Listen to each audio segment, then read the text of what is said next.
I was 12 years old when my contract was purchased by the House of Flowing Water. Its complex was one of the grandest buildings I had ever seen, even among its competitors in Wudan's most popular entertainment district. The curved, black-tiled roofs were held up by red rafters, and lanterns hung from the corners of each tier, 3 floors in all. Its name was written in gold calligraphy on an ornately carved plaque that hung over the entrance. We waited on the street along with others who sought admission, surrounded by their excited chatter. Guards stood watch in front of a barrier of golden rope, preventing anyone from swarming the doors too early. I had to crane my neck to look up the stretch of stairs leading to the main entrance. At the proper time, a bell rang somewhere above our heads, and the double doors were opened to reveal 3 elegantly dressed women. They descended the stairs in a splendid procession, and even those who were passing by stopped to admire the marvelous sight. Their hair was artfully arranged upon their heads in sweeping waves, crowned with elaborate headdresses of gold and silver filigree.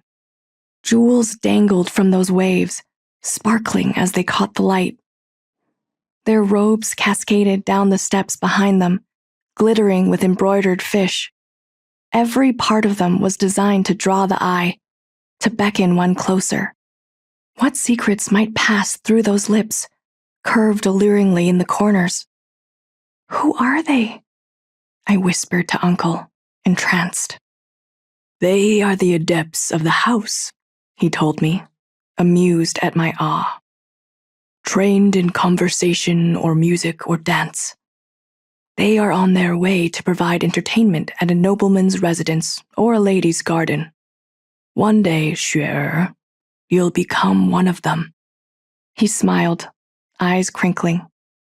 The guard lowered the barrier to let them pass, and they swept by us, leaving behind the slightest scent of floral perfume. I stared as the crowd parted for them.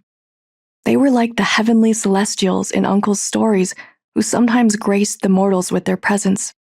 It was hard to imagine that I, a quiet and awkward child, could ever belong in their midst.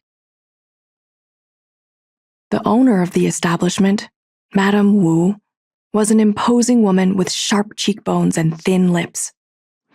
At that time, her favorite color was red. I would learn later she changed her surroundings to suit her whims and the fashions currently in favor, so she could always appear like a treasure contained within a jeweled box. To my young eyes, she seemed a phoenix, just landed upon the earth. She was dressed in scarlet, and upon her eyelids there was brushed pink powder in the shape of wings sweeping toward her brows. Her lips were colored a matching shade, but her touch was icy cold.